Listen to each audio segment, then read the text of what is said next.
Just 1 minute. Just 1 minute. So I'm actually grateful to you for this opportunity. So yesterday, a very serious development is taking place from India's national point of view. That the parliament in Pakistan has passed a resolution condemning the execution of a person who's been convicted for an attack on Indian parliament. Besides being an interference in India's internal affairs, it is an official statement which comes from the combined polity of Pakistan. So far we had wondered who was really in control of the state, their army, the ISI, a civilian government or non-state actors. But with yesterday's resolution, all these distinctions have been obliterated.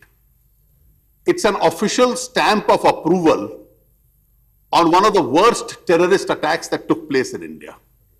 So far, we have always alleged, and there was evidence to suggest that the attack on Indian Parliament, there was an hand of, the planning was done across the border. Yesterday's resolution seems to have confirmed our worst fears, because the polity of a country unanimously condones that action by actually condemning our action in sentencing through a rule of law the person who was involved in this. So the beheading of our soldiers, the bomb blast in Hyderabad, the attack on the CRPF camp in Srinagar, finally has culminated into this resolution.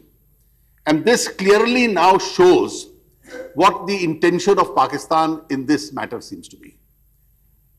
The government of India will now seriously have to consider how to deal with Pakistan in this situation. The Honorable Prime Minister has in the past been very magnanimous to say that he is willing to walk an extra mile.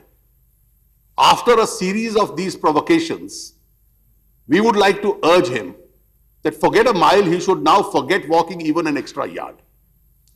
Pakistan doesn't deserve this.